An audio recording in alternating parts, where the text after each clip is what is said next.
And we are live on another edition of the K&K Sports Show, but our special edition of Mets Talk with our great intern, Ryan Conway. Great for you to be back, Ryan. What's going on? Good to be here talking what has been a certainly eventful week of Mets news. And of course, our one of our co-hosts from the K&K Sports Show, another Met fan, Mr. Paul Rosen. Good evening, Mets fans. Glad to be here again.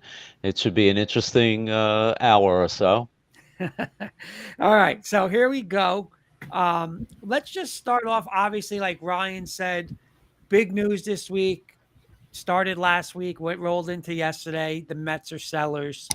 So, Mets are, I believe, what is it, 7 games out of the wild card. Forget the division, 7 games out of the wild I card. think I read 6.5, but six and a half.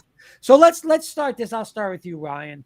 Do you agree with the Mets? And I don't mean just being sellers. I mean basically selling their guys off. Two-part question. Do you agree with them being sellers? And is this it for them for the rest of this season? Well, there's no doubt in my mind that this is it for them. When they were just 6.5 out, traded their closer, 2 of their 3 best starting pitchers, and as well as some other pieces like Marquette and Tommy Pham. And while I do like the direction and do like the trade day idea of buying prospects, I do think it can be not confusing. I see both arguments to either punting on 2024 or also trying to compete again. Because the Mets say they're going to compete but not be ultra aggressive. And so I see two opposite ends. One hand, that maybe it's just a few bad months, but on the other hand, they just spent $345 million on this team. The same team would have been next year to get the same underperforming team. Maybe it's best to start fresh next year. Paul, what's your thoughts on that? Again, two-part question. Do you agree with it, and are they done for this year?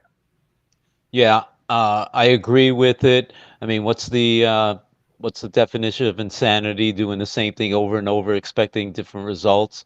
So, yeah, I mean, there's just so many times you can go to the drawing board and bring in these veterans expecting to win, and it's not resulting in a winning environment.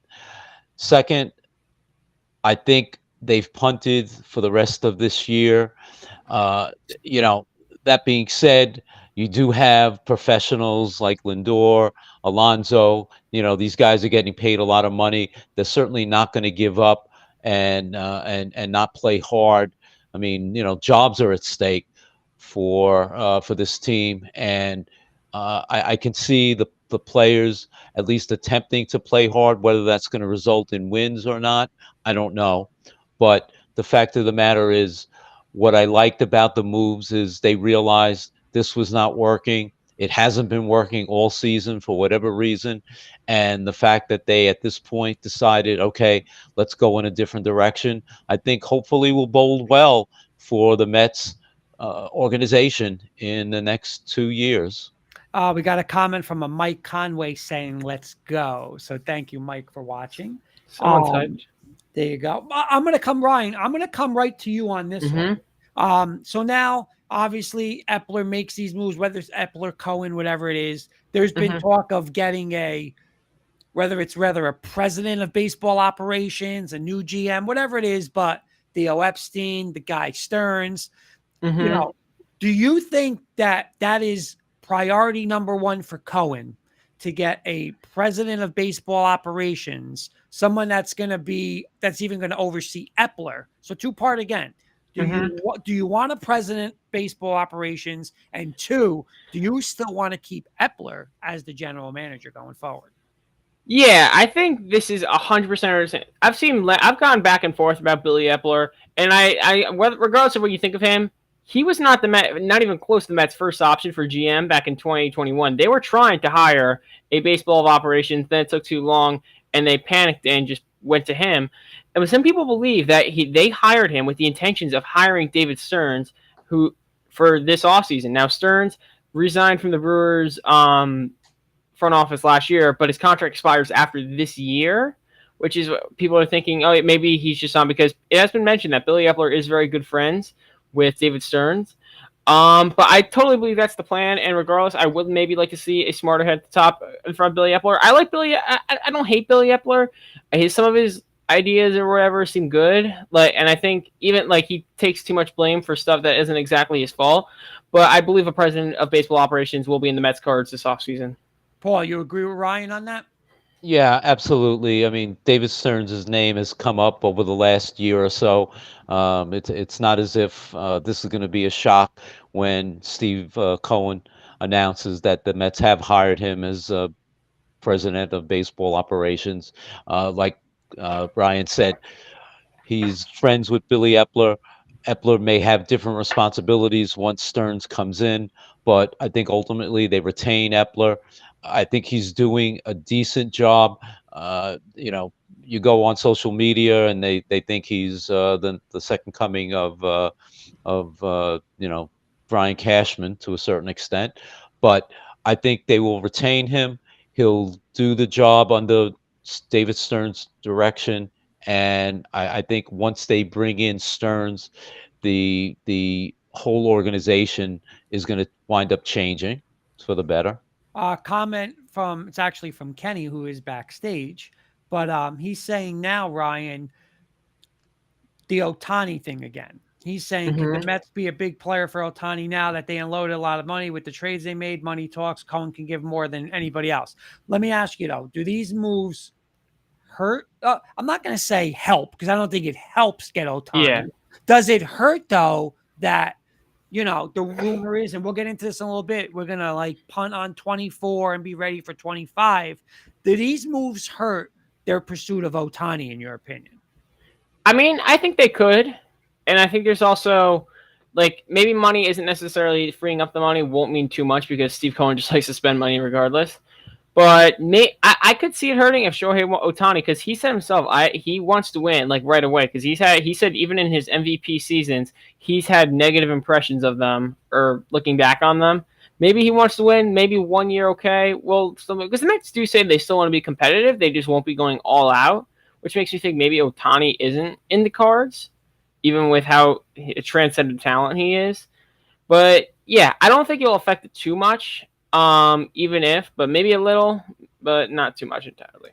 Okay. You know what, Paul, before I get your reaction, I heard a caller today on, I think it was again, the K show, but when they were like, oh, you gave up Robertson, but you did, but really you're getting Diaz back, right? So you're going to be better in the closer spot. You got to obviously get an eighth inning guy next year. And yeah, you gave up Scherzer and Verlander, but again, with Cohen's money, pitching is going to be available in the offseason, right? So, you still got your lineup intact. Now, if you put Otani with Nemo, McNeil, Lindor, Alonso, I mean, you're right there offensively. Now you picked up a pitcher with Otani. You really need one more pitcher. So I don't know how much it's really going to, go, oh my God, they traded Verlander and Scherzer. We can't win now. I'm not a whole believer in that they can't compete in 24. I'm really not. Paul, what's your thoughts, though, on the Otani chase now after these moves?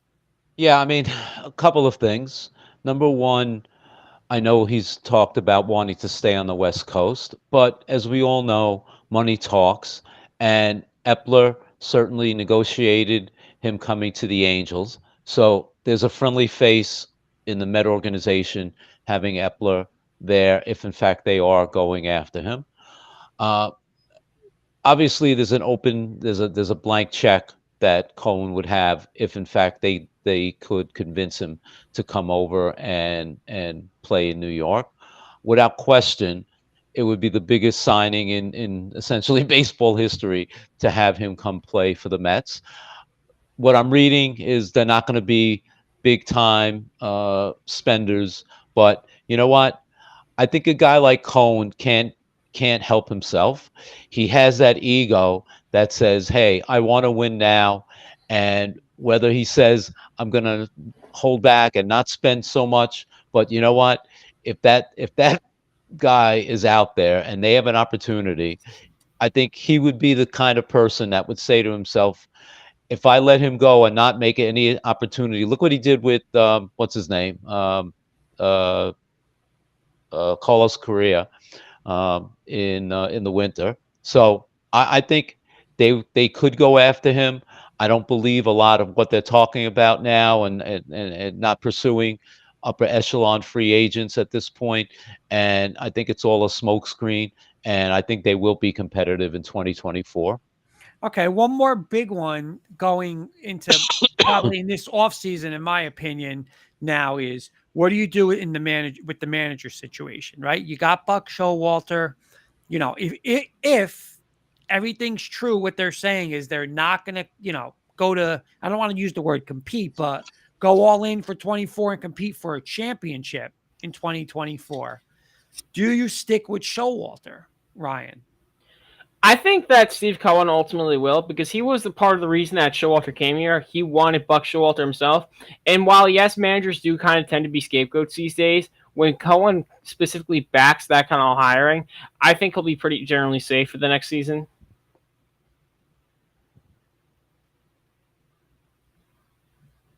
I think we lost Kurt. Oh. It's okay, guys. I'm here. Oh, okay. I'll respond. Same question, Paul. Yes. Yeah, question. yeah. I'll respond to that. Yeah, absolutely. Showalter is here. He will be here. It's certainly not his fault. It's gotten to the point where the Mets season went down the drain. I think he proved last year what kind of a manager he is. He's proven himself throughout his whole career with all these different teams. He's turned them into winners when they were down in the dump teams. So, and the other point I want to make is when they were losing earlier in the year and fans were yelling and screaming, "Fire Buck, fire Buck." Well, Cohen is not the kind of guy that's just going to make a rapid fire decision. He's going to analyze it. That's how he made his billions. And he's not the kind of guy that just is going to make some crazy decision off the top of his head. So, you know what? He knows he has a good manager. And quite frankly, if they would get rid of Buck Showalter, who would they possibly bring in the cauldron of managing in New York City? Kurt, are you there? All right, we don't have Kurt. I don't have the official. Oh wait, I'm sorry, Paul. Can you guys hear me now? Yeah. Okay, sorry about that. It was my fault. I didn't get myself back in. Mike Conway is saying they are getting Ohtani. Mm-hmm. I happen to agree, man. I think it's a smokescreen. With this guy Cohen, like you said, he's just, if he can go for it, I think he's going to go for it. I really do. And I think their number one target's always been Ohtani. And I just think, like you're saying, I know the West Coast is big, but when you have a blank check the way Cohen's going to do it, I think that's a game changer. So let's go with these moves, Ryan. Mm-hmm. Give me, we're going to go Robinson, Pham, Canna, Verlander, Scherzer. All right. What two did you like, and Mm-hmm. which one did you not like? Personally, I would have to say David Robertson in terms of, because maybe I'd say the one I'd most be happy with, because they were going to trade him regardless, and the return they got was really good. Marco Vargas, they were talking about, the big piece in that deal. He's only ranked like 18th in Marlins system, but there's been many guys on Twitter saying Marco Vargas is really good. He'll be ranked higher in our updates, and he's shown in the FCL or whatever, the league, is that he has shown lots of great tools that maybe the Mets would be interested for. I believe he takes walks, and they say he has decent power. I think that's a very strong trade for the Mets to make, especially for a rental reliever with 2 months that's nearly 40 years old. Yeah, and then what was it? 10 years, a 1 year deal, right? So he would have been a free agent in a year. Yeah. And which one did you not like? I agreed with most of not agree with most of their moves, but the returns they generally got, I thought were fine. I think maybe the Tommy Pham return could have been a bit better, but he was also dealt within the last 15 minutes, so maybe they weren't being offered what they were hoping to be offered, and thus they got a bit of an underwhelming return. But overall, I think the returns they got were decent. It's just in general, was it the right decision to, let's say, go half in for 2024? Paul, what about you? Which one did you like? Which one did you not like? No, I agreed with all of them. I mean, was it not shocking that both Max and then Justin Verlander were traded? If you would have told me that at the beginning of the year, I would have said you were crazy. Especially they may face each other in a showdown with the American League West. But the names Canna, the names Pham, uh, all these guys were rumored to be going. We talked about that on our shows numerous times. So it wasn't surprising to me. It actually worked out in the sense that they did restock the farm system. They were able to get some quality, or at least at this point, quality minor leaguers, some good prospects. Of course, it's all a wait and see as to how all these guys turn out. Talking about Kurt, it's Kenny. I'm going to throw my 2 cents in real Okay. quick. By the way, Ryan, welcome again. Good to see you again. you. And Paul, just saw you a few minutes ago, but good seeing you again. Thank you, Kenny. I like, guys, and I'll just explain why. And it could be the best trade of the Mets trades, and that was the Scherzer trade, because you only got one prospect in return. And yes, the name is there, Acuna, but he is in Double-A. We don't know what he's going to be. Where suppose you get 2-3 guys in return, like you got 2 back for Verlander. One of those 2 prospects should pan out if you're making a trade for Justin Verlander. Here you're doing 1 for 1. Acuna better make it, is what I'm saying. Kenny, I think what happened with Acuna with the trade with Verlander, with Scherzer, they had talked with the Rangers a few days before, so it was a question of, okay, we're going to come to a decision. If you're going to trade him, let's do it. And I think they really liked this prospect a lot, so they felt that, okay, it's only the 1-to-1, but they wanted this guy as one of their top prospects. So I think they felt they needed to make the deal when they did, not at the last date of the trading deadline. Fair enough. I'm just not a fan of the 1-on-1 because he's not proven yet. So that's the only reason I didn't care for that one. But it could turn out to be the best one. But yeah, I just wanted to throw my 2 cents in, guys. And again, welcome back, Ryan. Good to see you again. thoughts on that? What Kenny said that Kenny doesn't like. That's one thought I did think about, because for Max Scherzer, you only got one guy back who they clearly chose quality over quantity, which sometimes might not actually be the best thing in terms of prospects. But this guy, Luis Angel Acuna, was recognized as top 50 prospect on MLB Pipeline. Like I said, there's a bit of risk, but also how much value does Max Scherzer even have? I'd say they were even lucky to even get that, because Max Scherzer's not pitched well at all this year, and they paid down a lot. They paid down a lot of money in order to make it happen. So I think it kind of stabilizes out in the end. Let's get back. So let's continue with the prospects here. And Ryan, I'll start with you. Obviously, like we said, Acuna was the big name. Yes, they were Verlander. I believe, am I wrong? Was it the number 1 and 4 prospect in Houston's farm club? Yeah, I have their names pulled up right now. Drew Gilbert, who I think was 68th on MLB Pipeline's list, and Ryan Clifford, who was unranked, but apparently, I'm reading off what Jeff Passan says. He was like an 11th round pick last year, but had been hitting really well in the majors in the high A for the Astros, and some people were saying that he might honestly be the better prospect than Gilbert.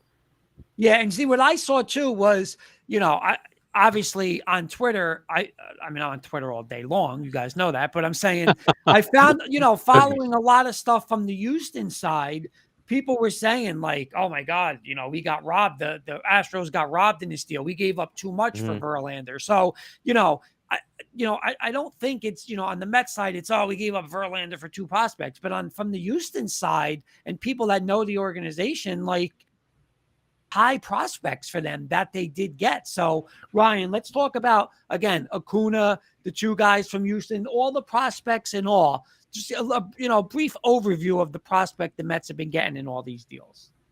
Yeah, so Luis Angel Acuna was the guy they got straight up for Scherzer, obviously brother of Ronald Acuna Jr. for the Braves. So if Acuna turns out to pan out, that could be kind of an interesting storyline in future years. But he has said he doesn't hit for a lot of power, Acuna, so maybe that's a bit risky for there.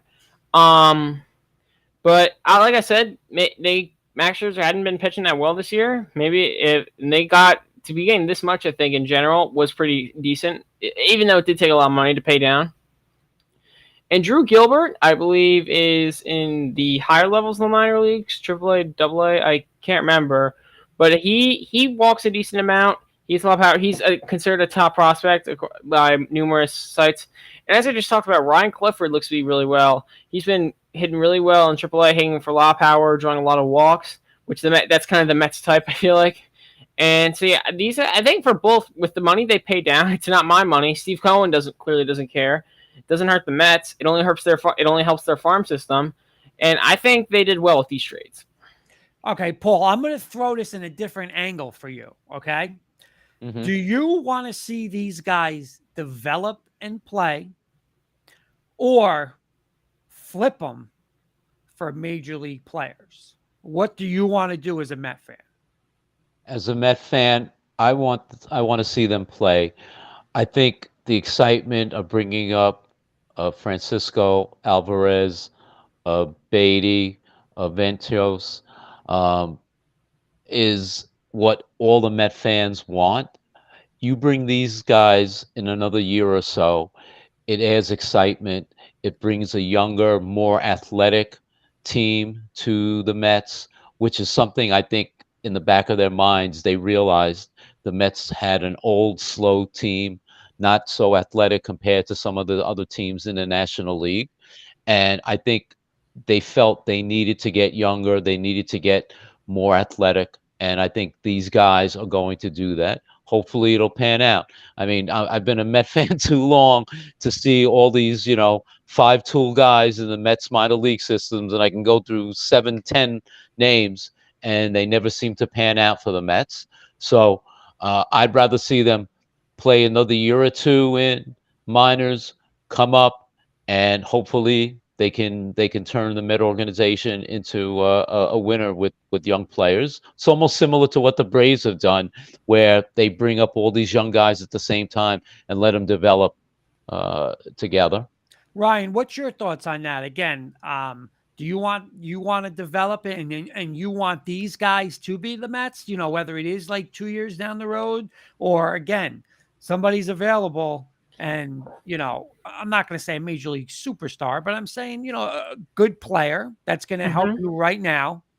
Do you flip them, or do you now say these 3 guys are untouchable? I want these 3 guys to develop and play for the Mets. I don't want to trade them.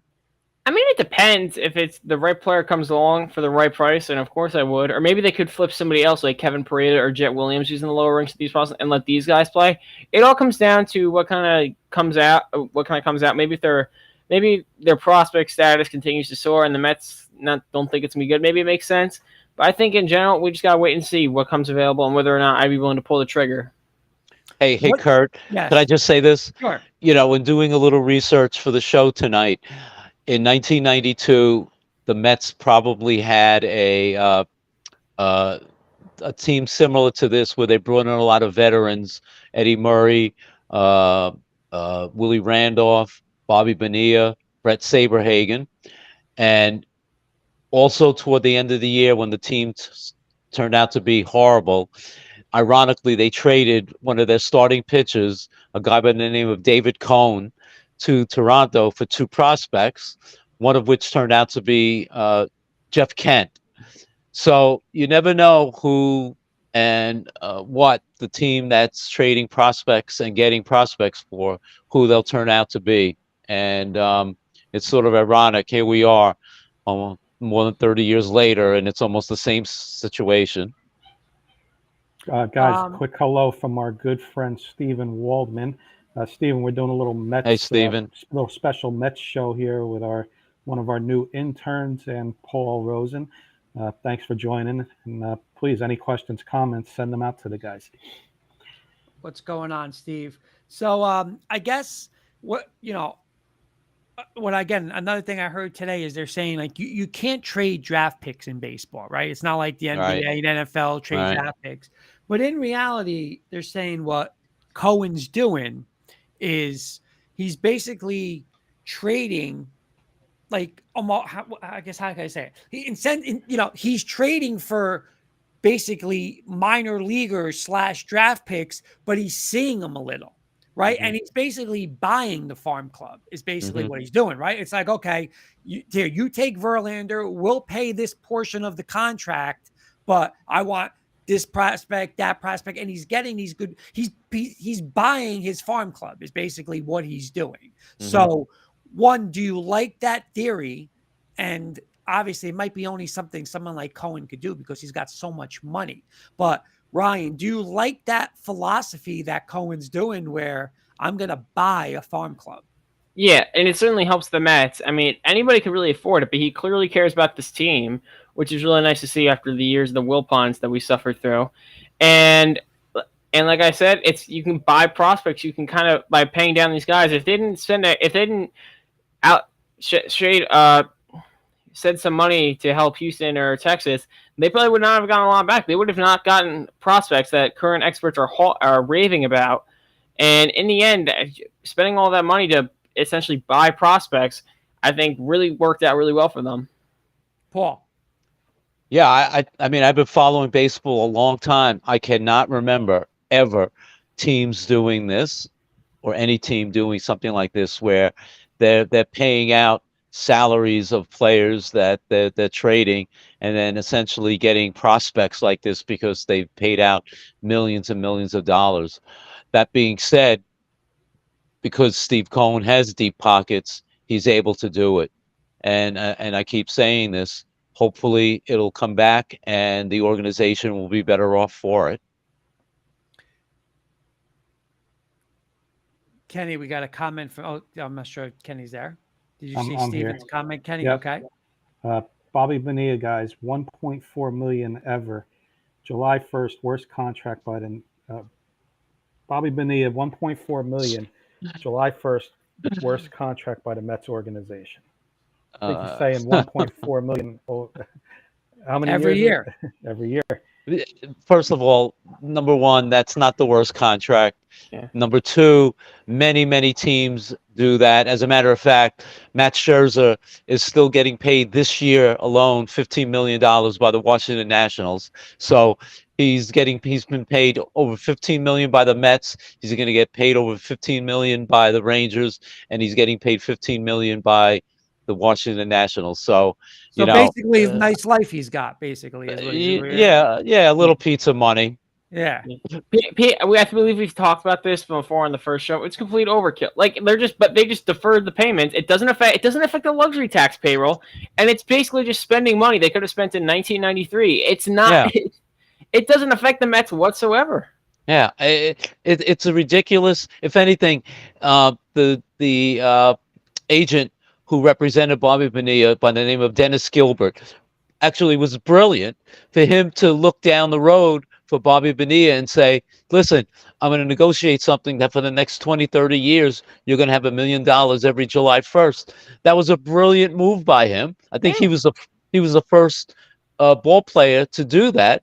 And as you can see, so many other ball players now are doing that. So it's not that big a deal anymore. Yeah.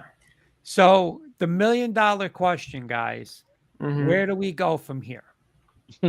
Right? I mean, where do we go from here? I guess part one, the whole, 2024, we're going to punt. We're not going to be ready until 2025. One, do you believe that?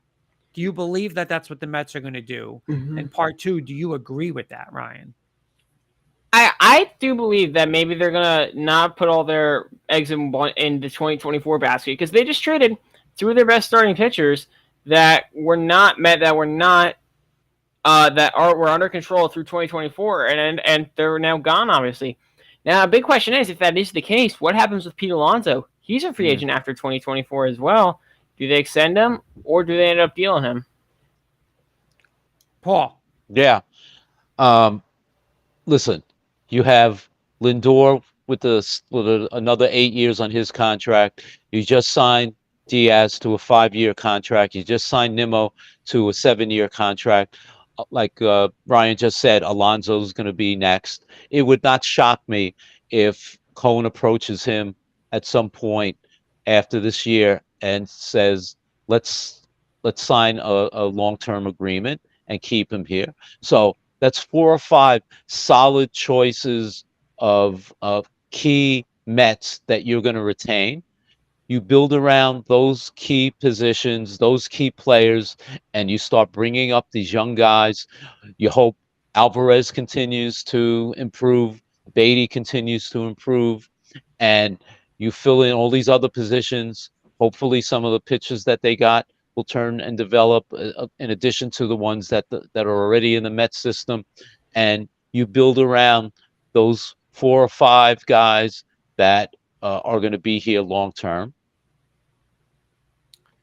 So, Kurt, let me just read a fact from Stephen Waldman. The Mets and Brett Saberhagen structured a deal so Saberhagen would receive $250,000 per year for 25 years, beginning in 2004. He'll receive his last payment in 2028, 33 years after he last played for the Mets, and 27 years after he retired from baseball. It's like a pension. It's like a giant pension. It's a great negotiated contract. Yep. Thanks for that fact, Steve. Well, interesting. Thank you for that, Steve. So, Ryan, what would you do? Like, how would you handle 2024? And again, so I say I'm Ohtani. I'm Ohtani's agent, and I say, what's the plan? Like, what would you do if you were the new baseball president of operations for the Mets? How would you handle 2024 and going forward? I would say I think maybe a relaxed approach might be for this. Now, I don't think that should affect the Mets pursuit of Shohei Ohtani, because pitching and hitting, this is a once in a generation kind of thing, maybe even lifetime. So with a player like that available, you might still want to splurge on that, but let's say, maybe we don't want to compete in very far. If Pete Alonso and the Mets can't agree on an extension, and as much as I hate to say this, maybe you do deal him, and maybe with some of the other guys. Now, there's not too many free agents after next year, I don't believe, because they locked up some of their younger position players like Nimmo, McNeil, obviously Lindor, and Alvarez is going to be here for a while. But maybe the relaxed approach will do wonders for them. Paul. Yeah, without question, they've got to at least explore and send out feelers. They have to do their due diligence. If they don't, I would be very, very shocked. That being said, I think if he does even show any interest, I think a guy like Cohen is going to jump on that. Clearly, he can outbid any team that's going to show any kind of money to Ohtani. He can give him a dollar more, no matter how high it is. So for them to even say, hey, he's out there, we know he's out there, we're going to go after him, it would be foolish if they didn't. Paul, I'm going to come back to you for this one. I don't remember the exact quote, but I think Cohen said he wants to win a World Series. And help me with this, guys. How many years did he say he wants to win a World Series? He would be disappointed if the Mets didn't win a World Series in 3 to 5 years. Okay. So after that statement now this whole 2024, we're going to be where 2025. Is he under any pressure from that statement, Paul? I think, he should never have made that statement initially. I think, he opened his mouth and put his foot in his mouth about that. Just don't do that, because there's so many different, what's the word? There's just so many different factors that can cause you not to win a World Series. You don't just say, hey, I'm going to win a World Series this year. I think he realized that now. But you know what? As a Mets fan, especially after being under the Wilpons for so many years, you want that aggressive mindset by the owner. You want to show the fans that, hey, I believe in winners. I believe in going all out. I want to show you I'm a fan. I've been a fan of the Mets. And the fact that he would say that, you want to have that mentality. So I had no problem having him say that. Is it something that he probably regrets at this point? Yes. But listen, if it means going out and spending a little more of his money to prove that they can win in some form, especially getting to the World Series and winning it, hey, I think he'll do everything he can. Yeah. Ryan, same thing or same thoughts on that, or a little different, or Yeah, I mean, honestly, for me, don't even listen. It's very, very hard to win a World Series. Only one team can win it each year. So, like the Mets have gone 35 years. That's not even that long of a drought when you really think about it, compared to teams like the Guardians, what the Cubs, Red Sox, and White Sox had to suffer. Like, think of it. Like, just get like what we need to see. I think is just a sustained window of success, 4 to 5 years of being in the postseason, making some deep playoff runs, and hope that eventually you do end up getting that championship. That's how it's got to start. Yeah, now tell me. oh, I'm sorry, Go ahead. Kurt. No, I'm sorry, Paul. Go ahead. If I could just add that, that's Sure. the frustration of this year. Mm-hmm. After winning 101 games last year and seemingly turning the tide as an organization to go back the way it has, that's the frustration. Because I've always said the same thing like you just said, Brian. What you want is to be competitive year after year. Only one team can win the World Series Mm-hmm. every year. But if you're being consistent, you're making the playoffs, maybe the first year you lose, but then the following year you go into the championship series. The following year after that, you maybe get to the World Series. That's what Mm-hmm. you want as a fan. That's all Mm-hmm. I ever want, for your team to compete and be competitive. Mm-hmm. Guys, tell me if you think I'm crazy for this statement, okay?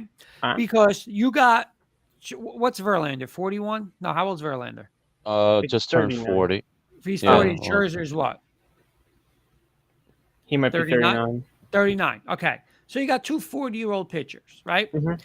The Mets saw and said, listen, this isn't going to work like for the all-in World Series championships, whether it's this year or next year. Mm-hmm. So Cohen, like the front office tells these two guys, listen, we're not going to go for it next year. We're going to go for 2025. So now we move them, right? You get the best what's that called? Asking price you probably can get with these prospects. Because Mm-hmm. I do not believe that Steve Cohen's just going to be like, I'm giving up on 2024. Why? You have your whole lineup back, Mm-hmm. right? I Mhm. understand you need two pitchers. You're getting Diaz back. So again, you upgraded your closer. You obviously Mhm. need an eighth inning guy, but you could find those guys. Okay. Yeah. And now you Yeah.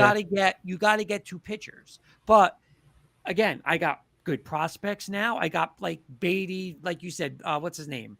Vientos, like you got those guys. Hey, if pitchers always become available, I just don't believe the Mets are going to punt in 2024. I don't. Am I crazy to say, listen, maybe we tell Scherzer and Verlander that because the no trade clause, I don't want to waive it, and Mm-hmm. hey, we're gonna punt. We're not gonna go for it. So those guys in their later years go play for championships. Oh, I'm not going to stay here for this rebuild. Get me out of here then. And then it's just like, boom, and we come back. I don't know. I just feel like it's not going to be like 2024 doesn't matter. Ryan, am I crazy to think that? I mean, yeah, maybe he's just gonna go into the offseason and completely change everything and say, I do want to win, because that wouldn't really fit his type of mentality. But I could see why they said they still want to be competitive. I could see them maybe surprising a lot of people and still spending, but in the end, I do ultimately think they will maybe take a relaxed approach. Paul, am I nuts though for saying that? For just thinking maybe they fly on the fly instead of saying, listen, I can't have these two guys next year at 40 and 41 or whatever they're going to be. Let's just, hey, we'll get them in. We're not doing it this year. We tell them, you guys might be better off somewhere else because we're not going to go all in next year. They move, you flip it. And now they just turn around, like Ryan said, in the offseason, you know what? Now we're going right back at it. Yeah, I mean, this isn't the Miami Marlins. We have too much money uh, in Cohn's pockets to just say, okay, well, we have to be very frugal in terms of what we can spend, and we can only go after a certain player. No, that's not going to work. It's not going to work in New York. I think Cohen is too competitive. He didn't make all his billions by not being that kind of a Wall Street person, and he's certainly not going to be it as the owner of the Mets. So 2024 will be competitive. They will do everything they can to ensure that this team will be a representative team. They're not going to just bend over backwards. It's not going to be the Oakland A's. It's not going to be the Kansas City Royals. This team is going to be competitive. They're going to have a good nucleus of players, and he's going to want to compete. It's just not in his DNA not to. Guys, question from again our good friend Stephen Waldman. Would you rather have Matt Olson or Alonso playing first base, Ryan? I guess I'd maybe say Olsen because he's better defensively, but also defense doesn't matter too much for first baseman. Alonso's a better hitter though, maybe, but I believe Matt Olson's under a long-term deal, so I don't think he would. That'd be a realistic option, unless you're just generally speaking. Paul, let's just say generally speaking, Paul, what would you rather have? Generally speaking, probably Matt Olson. I think he's an overall better hitter than Pete. I mean, he does strike out a lot, but so does Pete. But I think from a defensive standpoint, he's probably a better fielder, though Pete has improved defensively. Can I ask a question? Sure. As a general question. So I mentioned it on our show earlier, or before we had our show. So I read today, Mike Francesa said that, I think the quote that I read was that the Met situation was a colossal embarrassment to the Met organization, and I wanted to ask. Actually, I'll ask Ryan certainly, but also Kurt. I'll ask you. Do you think this whole situation was a colossal embarrassment to the Met organization? I think the fact that we got here, this is the richest team in baseball history. Right after the 101 thrilling season we had last year, that left a better taste in our mouth, but in the end, it was a lot of fun. And here we are selling at the trade deadline. It's kind of up there with like massive, not really a choke because they didn't really have anything, but like a massive failure, I would say is the right word. Kurt, what do you think? Yeah, I'm going to use just the words Ryan did. Massive failure. I don't think it's an embarrassment. I mean, they tried something, they went for it. Mm-hmm. The thing I do like though is that they didn't like harp on it, and it's like, we got to stay with it. We got to stay with it. Yeah. They did a quick 360 and said, listen, it's not going to work. Let's get out of it. And Cohen showed, hey, if we made a mistake, I'll pay to get out of the mistake. Mm-hmm. I mean, listen, you can't pay for every as much money as the guy have, you can't have 20 more of these, but that's my thoughts on that. I think go Paul, ahead, I was just going to throw 2 cents in. I know I stepped away for a minute. My 2 cents is, who's Mike Francesa? He's a Yankee fan. He's a diehard Yankee fan. The Yankees are an embarrassment. This is a Mets show, so I'm not going to talk about the Yankees, but the Yankees are an embarrassment. The Mets were in one of those cursed years right from the start. The World Baseball Classic, you lost Edwin Diaz on a freak accident for the year. Mm-hmm. Best closer in baseball. Started out right before the season even started. And then, maybe age hit these guys, Scherzer, Verlander, and, a lot of teams with these new rules haven't, some are doing well that you didn't expect, and some aren't doing well. The Yankees, the Padres, the Mets. A lot of big money teams aren't doing well, so it's not just the Mets. But for him to say embarrassment, he better look into the mirror and look at the Yankees. Yeah, good point. What I was going to say was, what I liked about this whole scenario is the fact that once they traded Max, they didn't then go half-ass and say, okay, we'll keep Verlander. I think that would have been worse than now deciding, okay, now we're going to trade Verlander as well, because then it would have been, okay, well, are you in or are you out? Are you going for it or are you not? The fact that they traded both of them, he made a decision, he cut bait, he said, it's not working, and let's get out of it altogether and we'll regroup. And I think that's a good sign. I read one of the things, I think it was on MLB, one of the winners of the trade deadline, and they had the Mets as a winner because they were able to restock their farm system so well, based on the rankings of some of these prospects. So the idea that they didn't hold back, they said, you know what, let's cleanly break from everything. Let's get everyone gone that we need to and start all over, which is a definitive sign as far as I'm concerned. Guys, a comment from LM Seal who joined us earlier. Welcome back, LM. He commented on K&K earlier. He said it earlier on K&K Sports Show. Seen so many teams not own up to it, and it bites them in the behind. Definitely worth the sell. Give it 3 to 5 years. Some of these guys can be dealt at the deadline when we're ready. Good point, LM. And thank you for joining again. Welcome to the show. All right, I agree with him, but I'm gonna play devil's advocate on one thing, and I'm not sure Ryan's a lot younger than us, so I'm gonna start with Paul. Okay, Paul, because you're older on, so I got to go to you because you've seen worse than Watch this. it. I know. But here's my point. Right? You still got what, roughly 50 games left? Roughly, what's Yeah. That? Okay, so 50 games. You have no pitching now, right? Your two guys are gone. You're gonna play home games. You've dealt with the Wilpons for the past couple years where they spent no money. You know, you had a lot of excitement last year. You have 100 wins. You had excitement, World Series aspirations coming into this season. Now for 50 games, you're not going to put a good product on the field.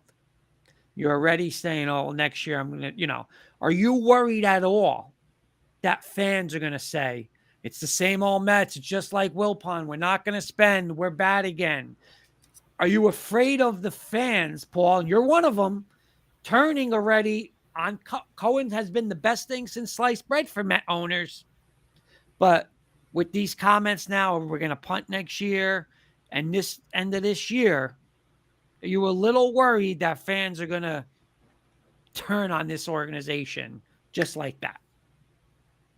It's funny that you raise this as a question because probably for about 20 seconds earlier today, I thought about that whole scenario about, boy, this sounds similar to what the Wilpons have always talked about. The big difference is Cohen's money is still deep in his pocket, and it doesn't take much to convince him, let's go in a different direction.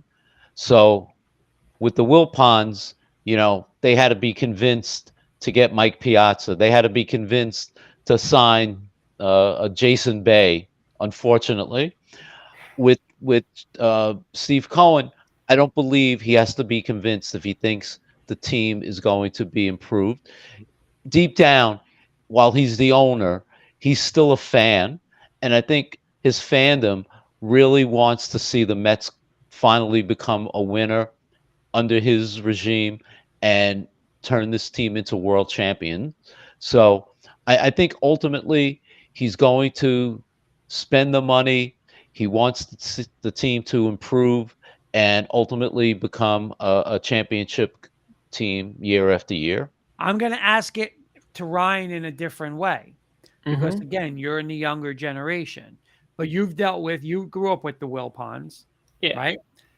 And I would say you're pretty damn happy that you got Cohen as your owner and you believed in him. You saw it. You saw last year, hey, you were a World Series contender. You came into this year with aspirations.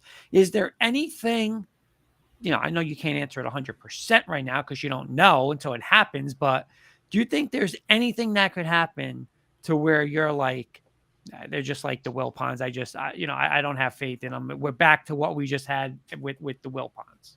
Or I think maybe the same old Mets shtick will reappear as itself. Like maybe when they maybe like we said, maybe they have a few years and then they're in the postseason but don't win a World Series. Embarrassing ways. I think stuff like that will relatively stay. But also I've seen maybe there's an aura around him because he's not the Wilpons, or his last name is not Wilpon. But I think Mets fans tend to have a lot of faith in Steve Cohen still. I've seen a lot of people who had been like Mets, like who would hate everything the Mets did, maybe to a little extreme, and will now be the complete opposite now that Cohen's around. They're much more positive online and stuff like that. And you know what? I'm going to, Paul, I'll throw this out there, Ryan. I don't know if you know, I'm a diehard Bronco fan. Yeah. And we just changed ownership. And for the past 7 years, there was like no accountability, right? You had coaches that did something. Oh, you can't get rid of them because, we have 3-year deal. We can't pay for the mistake. We can't do this. We can't do this. Yeah. The Penner Walton family, who are, again, billionaires just like Cohen, came in. Nathaniel Hackett was an absolute disaster. And you know what they did? They said, we're not going another year. We're going to take care of it. How much was the mistake? The mistake's going to cost me this. Get rid of it. And I believe that's what Cohen's going to do. He's not going to care about, oh my God, it's going to cost me this money. The guy's made of money. And I think the difference is they're fans. That's what I think. That he's a fan, like you said, Ryan. That's the biggest thing, because he's not just taking it as a business approach. He's taking it as a fan. And you know what? There's owners. They don't care if they get booed. They don't. They're just worried about, did we make money? Okay, who cares? I'll go out. I'll wave to the crowd. I'll sit. Whatever. Cohen's not like that. This guy wants to win. And I think that's why it's humongous that he's a fan first. I think it's such a good thing for you guys. Yeah. The fact that last year the fans for years were calling for the Mets to bring back Old Timers Day as one of the happy occasions that used to happen at Met games or before Met games, and he finally did that. And there wasn't a player who was invited back that said they didn't appreciate having the opportunity to come back and represent the Mets because of the historic franchise that quite frankly the Mets have had in all these years. So he understands what a fan wants. He understands as a fan what the Met fans are looking for. And I truly believe that having that as a base is going to help him eventually, and we'll get this turned around. Okay, my last one, we got roughly about 5 minutes left. My last one for you, Ryan. Well, I have two for you, but I'll start with this one. What do you want to see for the rest of the season? I think mainly to see continue seeing the younger guys play, like Mark Vientos, maybe Ryan Mauricio at some point, and kind of see more of the younger guys, and obviously try to win ball games. But in the end, obviously you're not really focused on the playoffs. Paul? Yeah, basically the same thing. I think Buck has to let these young guys play, give them experience. Can they play? Can they not play? The only way they're going to learn is to be out there day after day. I want to see them attempt to win. I don't think as professionals they're going to fold up and hey, we're just getting a paycheck, so we don't have to produce. But let's be competitive. Go out there, play hard. New York doesn't accept anything less, and show the fans that, hey, it's still a professional team. We care, and we want to play hard. I want to see that from Lindor. I want to see that from Alonso. I want to see that from the leaders, the Nimos, the McNeils. And if they can do that, then it sets up the basis, the foundation for next year. You talk about, and my last one, Ryan, is you talk about foundation for next year. And I know it's early, obviously. We know you never know who's going to be available via trade and stuff like that. You talked about free agency, but what would you do again? Is it pitching? Is it, again, with whatever money you're going to spend, is it Ohtani? What would you say your two must needs, or what would you want to accomplish as in the front office as the Mets? What's the first two things this team needs to get when the season is over? I think, again, the biggest catalyst for this season's failures was the starting pitching, and a little bit to Scherzer and Verlander for not maybe performing as good, but Carlos Carrasco, David Pearson, Tyler McGill, the depth options completely fell apart. And obviously Jose Quintana, but he got hurt, obviously. They got to readdress, maybe restructure the pitching depth, and obviously get a new front of the rotation. We'll see how it works, but I think that's got to be a priority if they intend to be competitive next season. Paul? Yeah, I mean, starting pitching. and starting pitching, without question. And I think they thought they had a little more depth in their relief pitchers, and I think with all the injuries and shuffling back and forth, that proved to be also an Achilles heel to them. So the whole pitching staff, both starters and relievers, aside from if Diaz, when and if Diaz comes back, they really, really have to look at that. Kenny, I know you're still with us. Anything for the guys before we get final thoughts from them? No, great job, guys. You know, I think yeah, I think the Mets did the right thing, guys. I think they sold. I wish the Yankees would have done a little bit more like that. Again, it's a Mets show, so we're gonna do Mets. I think they did the right thing. Sell the veterans, bring in some young things, and I think it was Kurt who said it earlier. Build a farm, and Cohen built the farm, and now get the crops. So I Yeah. think the Mets are going to get the crops. So I Yeah. think you guys will be happy with the future if these prospects turn out to be the prospects they are right now. And you know what? I think it's important to like you guys are saying, play the young guys. Like I think it is important that the fans come for the last 50 games or whatever it is, however many home games they got, that they're into it. And you know what? What's gonna do it? Seeing the young guys, right? And Paul, you know what? You kill two things. You make the fans happy. The fans want to see it. You need to see it because you're gonna see, hey, can this guy really contribute at the major league level? I mean, you're going to know right now, hey, he can, he can't, but like bring it up and down, like